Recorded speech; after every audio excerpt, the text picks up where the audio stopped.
na ñëpp taxaw na ñëpp jóg taxaw.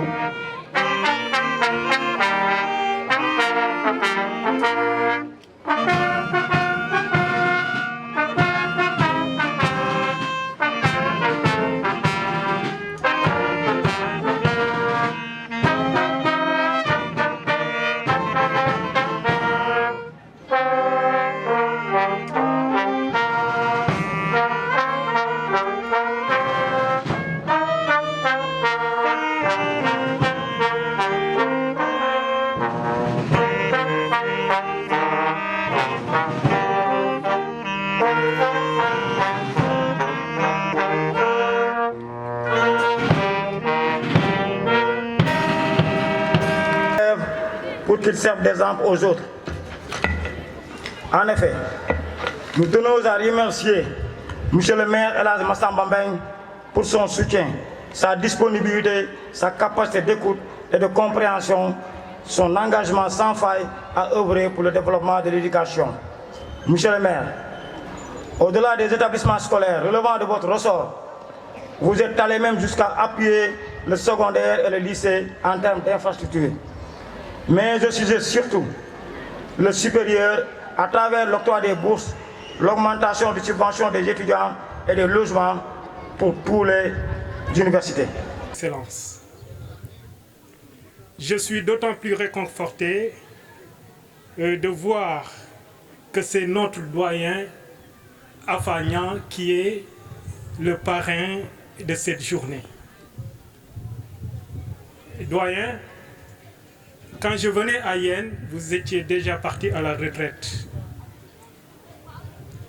Mais on me l'a dit, vous avez forgé des personnalités et œuvré pour le développement de l'école à Yen. Aujourd'hui, vous êtes toujours dans le système avec votre école qui fait d'excellents résultats. Doyen, nous prions pour vous. La journée de l'excellence est une véritable vitrine pour permettre de mettre en lumière les élèves qui, par leur performance, se sont distingués dans le travail. Mais également un moyen pour amener ceux qui ne travaillaient pas à redoubler d'efforts. Cette année, nous célébrons la 3e édition. Je voudrais féliciter le président de la commission éducative pour le nombre important de lauréats venant des écoles élémentaires. Honorables invités, mesdames et messieurs, bien que des défis demeurent, notamment en matière de construction de salles de classe,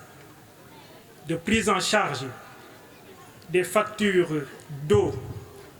et d'électricité, d'entretien des locaux dans les écoles, nous pouvons retenir que le maire a accompli des avancées importantes dans l'amélioration des conditions de travail des directeurs, des enseignants et des élèves. Assalamu alaikum wa rahmatullah. Dama jàppe ne sax mënoon naa bañ a wax mais comme le codex est exprimé en français peut-être mën naa wax olof pour ñu gën a ëpp ci mbooloo mi te dégguñu olof ñu mën a comprendre. maa ngi nuyu monsieur le maire El Hadji Massamba Mbeng ak son premier adjoint monsieur Ibra Diagne di nuyu tout le conseil municipal di nuyu Afa sama xarit di nuyu kilifa yi fi nekk yépp. Donc le parrain aussi Alpha sama grand la sama xarit la te lii ñu ko defal mel na ne man lañ ko defal kontaan nañ ci lool.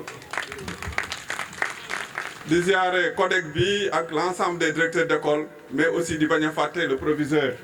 ñoo ngi lay nuyu di la sargal di nuyu aussi monsieur l'inspecteur Alassane Sy qui se trouve être mon grand frère aussi nekkoon fii à l'IEF de Diamniadio musa nekk sax chef de district de Yène di nuyu le planificateur de l'IEF moom it mi ngi ci mbooloo mi monsieur Mbaye Diop maa ngi nuyu kilifa diine yi kilifa aada yi ak ñëpp mbooloo mi ñi fi nekk ku ci nekk maa ngi lay jox sa wàccuwaay di beral nuyoo nag sunu xale yi sunu jàmbaar yi toog leen wax ne kontaan nañ lool ci yéen monsieur le maire man damay am mbégte di ñëw yéen di participer ci activités yu mel nii ndax dafa am loo ma wan avant ngay nekk maire te bi nga nekkee maire nga firndeel ko monsieur le maire dafa ñëw sama bureau ànd ak staffam ñëw tegal ma li nga xam ne moom la nar a doxal dans le secteur de l'éducation et de la formation ne ma bu ñu ma falee maire lii laa bëgg a liggéey ci yéen mu doon vraiment loo xam ne bu mbébétam sottee dina amal njëriñ yéen lool te commencé ngeen gis résultat yi loolu moo tax ma jàpp ko ndax avant muy nekk maire la ma jox sama place mais nag ba léegi dans le cadre du travail mën na gën a rafet xam nga lu tax ma koy wax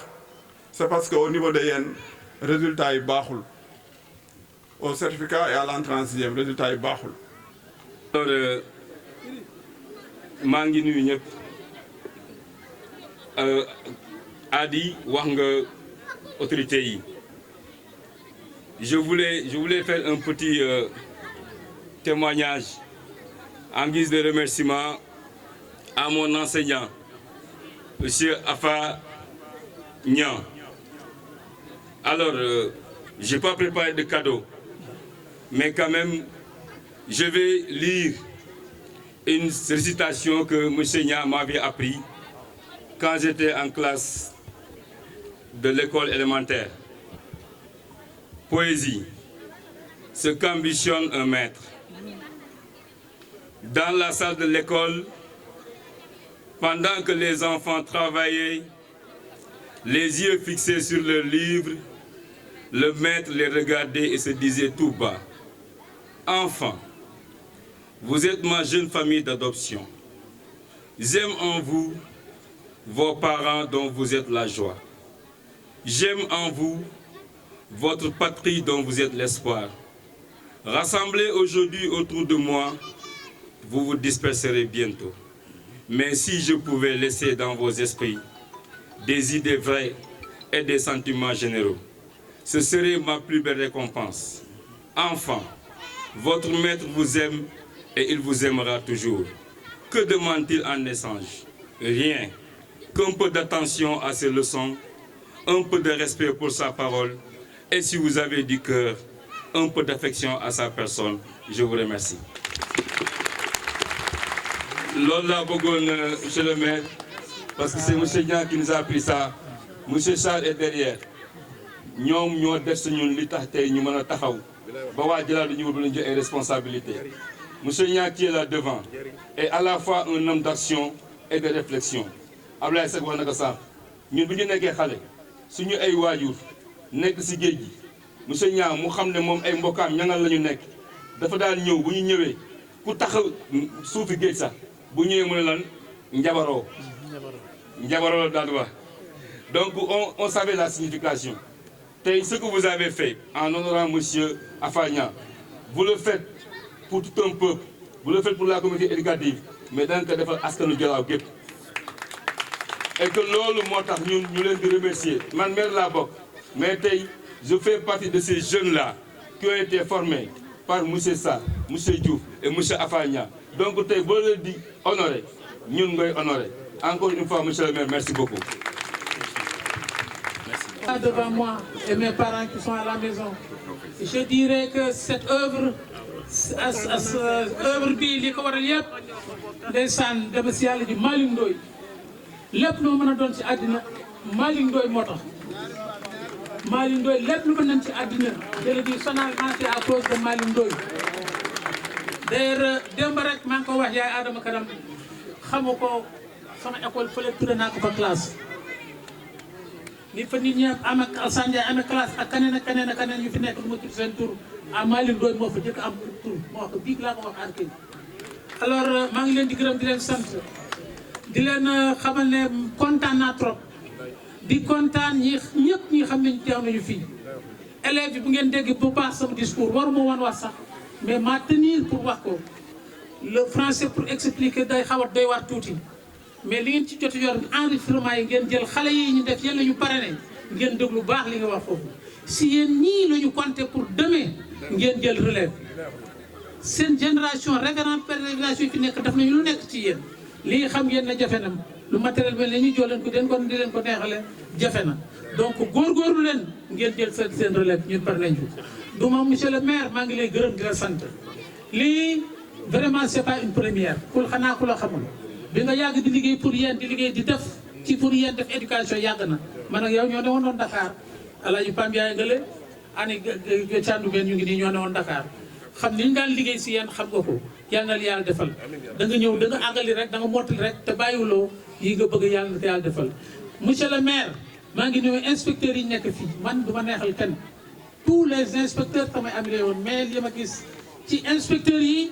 mosuma ko gis je leur ai dit ça je suis le chargé de l'éducation et de la formation au niveau du CAPEB de Diamniadio suñu formation ñu def ñuy jàppale ñun école yi ak mosuma gis inspecteur bu ko jàppale et sur ce maa ngi leen di gërëm monsieur IAF ñi nga ak monsieur Rufisque commune ba lee xam ne suñu xarit la yàgg dégg mu ñëw fii bon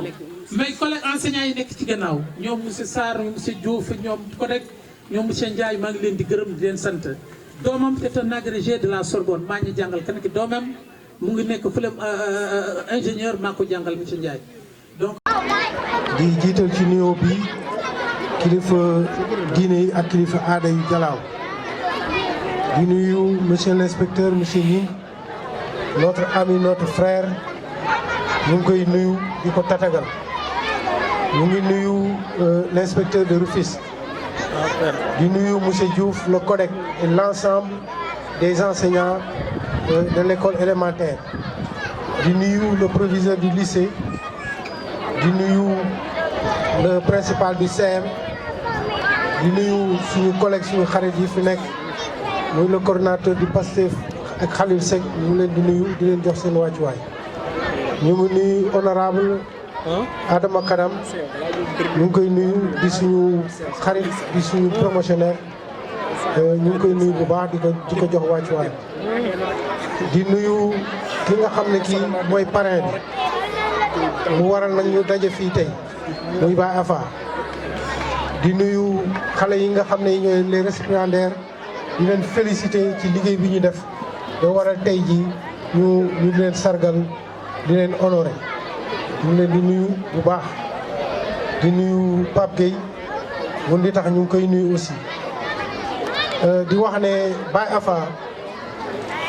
li ñu ko honorer tey Baye Adi def ko maa ngi ko ciy gërëm bu baax moom Baye Adi muy liggéey bu mucc ayib en tant que président commission éducation du tàyyi du bàyyi